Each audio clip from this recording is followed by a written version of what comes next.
इस वीडियो में हम लोग वृत्त से संबंधित एमसीक्यू क्वेश्चन बनाने सीखेंगे। ठीक है, एक वृत्त की कितनी स्पर्श रेखाएं हो सकती है। ठीक है, तो एक वृत्त में अनेक स्पर्श रेखाएं हो सकता है। ठीक है, मतलब आप एक वृत्त में कितने भी स्पर्श रेखाएं खींच सकते हैं। तो एक वृत्त में कितनी स्पर्श रेखाएं हो सकती हैं, इसका आंसर क्या होगा, अनेक। ठीक है, अनेक हो जाएगा। दूसरा क्या है, एक वृत्त की कितनी समांतर स्पर्श रेखाएं हो सकती है, तो इसमें दो हो सकता है खाली। ठीक है, तो दो हो जाएगा। ठीक है, उसके बाद क्या है, किसी बाह्य बिंदु से एक वृत्त पर कितनी स्पर्श रेखाएं खींची जा सकती है। ठीक है, तो किसी बाह्य बिंदु से स्पर्श रेखा पर या वृत्त पर दो स्पर्श रेखाएं खींची जा सकती है, तो दो आंसर हो जाएगा। ठीक है, अगला क्वेश्चन है, 5 सेंटीमीटर त्रिज्या वाले एक वृत्त के बिंदु P पर स्पर्श रेखा PQ केंद्र O से जाने वाली एक रेखा से बिंदु Q पर इस प्रकार मिलती है कि OQ 12 सेंटीमीटर, PQ लंबाई ज्ञात कीजिए। ठीक है, ये आपको बनाना पड़ेगा। ये इसका आपका 119 रूट में सेंटीमीटर आंसर है।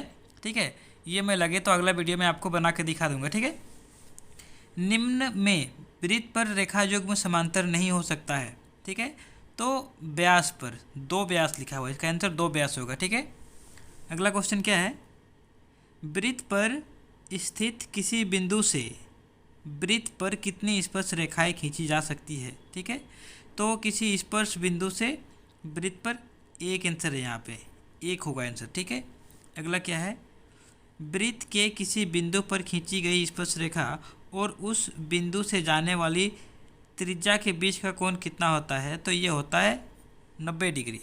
ठीक है, वृत्त के अंदर एक दिए हुए बिंदु से वृत्त पर कितनी स्पर्श रेखाएं खींची जा सकती है, तो वृत्त के अंदर से स्पर्श रेखा हम लोग नहीं खींच सकते हैं, तो वो जीरो आंसर हो जाएगा। ठीक है, अगला क्वेश्चन क्या है, वृत्त की सबसे बड़ी जीवा होती है, तो वृत्त की सबसे बड़ी जीवा व्यास। कहने का मतलब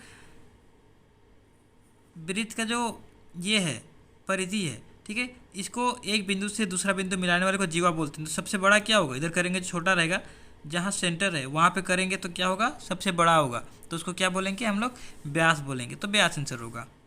किसी बाह्य बिंदु P से किसी वृत्त पर PQ और PR दो स्पर्श रेखाएं हैं, यदि PQ 4 सेंटीमीटर है तो PR कितना होगा, तो दोनों बराबर होगा। एक ही बिंदु से अगर किसी वृत्त पर स्पर्श रेखा खींचेंगे तो दोनों का लंबाई बराबर होता है, तो वो भी 4 होगा। ठीक है, अगला है, इसमें कैसा है, आपको रिक्त स्थान भरना है। क्या है, किसी वृत्त की स्पर्श रेखा उसे बिंदुओं पर प्रतिच्छेद करती है। ठीक है, तो एक या दो, तो उसमें से एक आंसर होगा, एक बिंदु पर प्रतिच्छेद करता है। ठीक है, वृत्त की दो बिंदुओं पर प्रतिच्छेद करने वाली रेखा को कहते हैं, उसको छेदक रेखा कहते हैं। ठीक है, जो वृत्त के दो बिंदुओं को प्रतिच्छेद करता है उसको छेदक रेखा कहते हैं। ठीक है, एक वृत्त की समांतर स्पर्श रेखाएं हो सकती है, तो दो समांतर स्पर्श रेखाएं हो सकती है, आपको याद रखना है।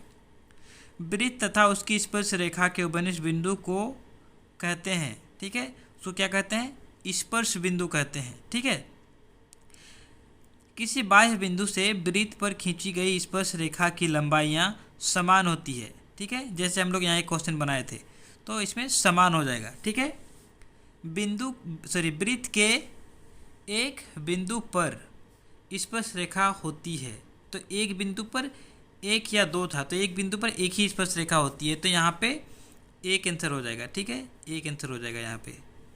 उसके बाद क्या है, एक वृत्त की स्पर्श रेखाएं हो सकती है एक या अनंत, तो इसमें अनंत होगा। एक वृत्त में हम लोग अनंत स्पर्श रेखाएं खींच सकते हैं।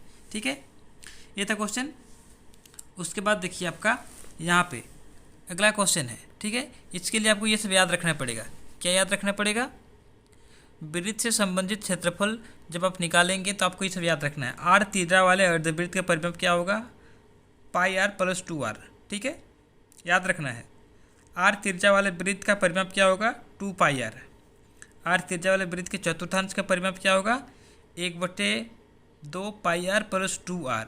ठीक है, R त्रिज्या वाले अर्धवृत्त का क्षेत्रफल क्या होगा, 1/2 πr²। R त्रिज्या वाले वृत्त का क्षेत्रफल क्या होगा, πr²।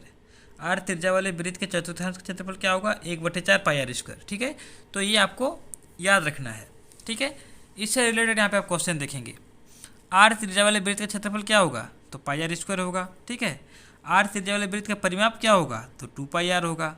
ठीक है, उसी प्रकार से आर त्रिज्या वाले अर्धवृत्त के क्षेत्रफल क्या होगा, तो अर्धवृत्त के क्षेत्रफल में क्षेत्रफल क्या होता है, πr², अर्धवृत्त तो आधा यानी कि πr²/2, तो ये आंसर हो जाएगा। आर त्रिज्या वाले वृत्त का चतुर्थांश का क्षेत्रफल क्या होगा, तो वृत्त का क्षेत्रफल कितना होता है, πr² होता है, चतुर्थांश मतलब चौथा भाग, तो πr²/4, तो ये आंसर हो जाएगा इसका। ठीक है, अगला क्वेश्चन देखिए। अगला क्वेश्चन क्या है, आर त्रिज्या वाले अर्धवृत्त का परिमाप क्या होगा, तो हम लोग अभी उधर देख रहे थे क्या था, आर त्रिज यहाँ पे है πr+2r है। ठीक है, ये आंसर हो जाएगा। आर त्रिज्या वाले वृत्त के चतुर्थांश का परिमाप क्या होगा, वो 1 नंबर यानी कि 1/2 πr+2r। ठीक है, तो ये हो जाएगा। ठीक है, यहाँ पे देखिए यदि r बराबर 7 सेंटीमीटर है तो अर्धवृत्त का परिमाप क्या होगा, ये आप निकालेंगे। अर्धवृत्त का परिमाप क्या था यहाँ पे, πr+2r, तो पाई 22/7 इंटू आर। ठीक है, कैसा होगा, 22/7 into r plus 2 into r, यानी कि 7 और कटेगा, 22 + 14 कितना होगा, 4 2 6 2 और 1 3 36, तो ये 1 नंबर 36 आंसर हो जाएगा। ठीक है, आपको कैलकुलेशन मैंने किया वो दिखाई नहीं दिया होगा। ठीक है, तो इस प्रकार से आप जो क्वेश्चन है, आपको अगर वो सारा क्वेश्चन याद रहेगा तो उसको आप बना सकते हैं। ठीक है, यहाँ पे और 3-4 क्वेश्चन रिक्त स्थान का है, उसको देख लेते हैं। ठीक है, फिर सारा क्वेश्चन आपका कंप्लीट हो जाएगा।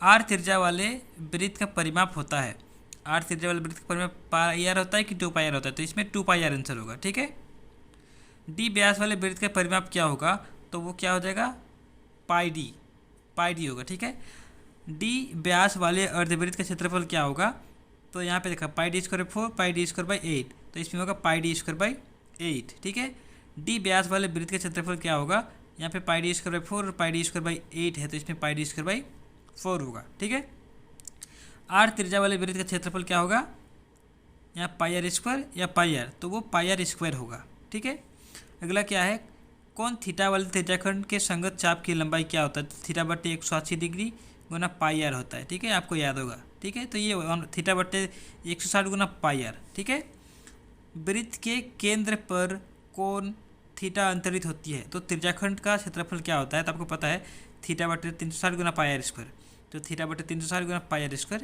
ये आपका इसमें आंसर होगा। ठीक है, तो ये था आपका वृत्त से रिलेटेड क्वेश्चन। ठीक है, इसमें कुछ क्वेश्चन मैंने छोड़ा हुआ है क्योंकि इसमें आपको बना कर दिखाना पड़ेगा। ठीक है, तो मैं अभी बना कर नहीं दिखा रहा हूँ। ठीक है, अगर आपको लगे तो मैं इस पर भी अगर आपको देखना है कि बाकी सब क्वेश्चन कैसे बनाते हैं, या फिर आपको कोई क्वेश्चन में लग रहा है कि सिर्फ उसमें आंसर बता दिए कैसे बनता है, वो अगर आपको देखना है तो आप मेरे को कमेंट करिए। अगर आप कमेंट करिएगा तो मैं ज़रूर बनाऊंगा। ठीक है, अगर आप कमेंट नहीं करेंगे तो फिर मैं अगला टॉपिक जो आपका ऑब्जेक्टिव टाइप का दूसरा सब्जेक्ट है या मैथ का भी दूसरा चैप्टर है उसको बनाऊंगा, लेकिन अगर आप कमेंट करेंगे तो मैं वो क्वेश्चन आपको ज़रूर बना के दिखाऊंगा। Thank you.